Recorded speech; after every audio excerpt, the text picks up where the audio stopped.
ஒரு கத்தியை காமிச்சா அடுத்தது நீதான் அப்படி, அது ஒரே வார்த்தை தான், அடுத்தது நீதான். சும்மா விளையாட்டுக்காக அப்படி சொன்னாங்க. சொன்னதை இவர் மனசுல எடுத்துட்டு யோசிச்சு, இவன் என்ன அடிச்சிருவானோ, கொன்றுவானோ, குத்திடுவானோ, அப்படி ஆயிருமோ, இப்படி ஆயிருமோ அப்படின்னு சொல்லி யோசிச்சு யோசிச்சு யோசிச்சு சுத்தமா தூங்காம மனநலமா பாதிக்கப்பட்டு, ஐயோ அவரை பார்த்தா அவ்வளவு வருத்தமா இருந்துச்சு. இப்ப கூட சமீபமா கூட அவர் சைக்காலஜிக்கலா ஒரு டாக்டரை போய் செக் பண்ணி மாத்திரை சாப்பிட்டுட்டு இருக்கிறார். தூங்கவே மாட்டேங்கிறாரு, யோசிச்சிட்டே இருக்கிறாரு. ஆனா இதுக்கும் இத்தனைக்கும் ஒண்ணுமே நடக்கலங்க, ஒண்ணுமே நடக்கல. அவனும் அந்த மாதிரிப்பட்ட பசங்களும் கிடையாது, அவங்க இவரை கொல்லணும் அப்படின்னு எல்லாம் நினைக்கவே இல்லை. சும்மா விளையாட்டுத்தனமா அந்த ரோட்ல போகும்போது சும்மா மிரட்டி, ஒரு சின்ன ஒரு மிரட்டின ஒண்ணு சிலருக்கு சந்தோஷமா இருக்கும்ல.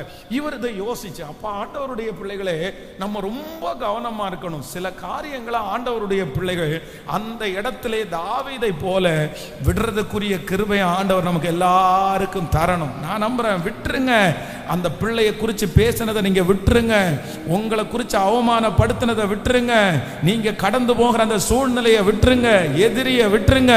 யெகோவா ஈரே, கர்த்தர் பார்த்து கொள்ளுவார், கர்த்தர் பார்த்து கொள்ளுவார்.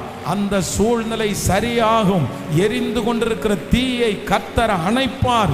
அது எப்படி எரிந்து இருக்கிறதோ அது போலவே அது அணையும், அது முடிவிற்கு வரும். நம்ம ஒன்றும் பண்ண வேண்டியதில்லை, நம்ம ஒன்றும் செய்ய வேண்டியதில்லை. கர்த்தர் வாக்கு கொடுக்கிறார், நீங்கள் சும்மா இருப்பீர்கள், கர்த்தர் நமக்காக யுத்தம் பண்ணுவார். நல்ல கைகளை மேல தட்டி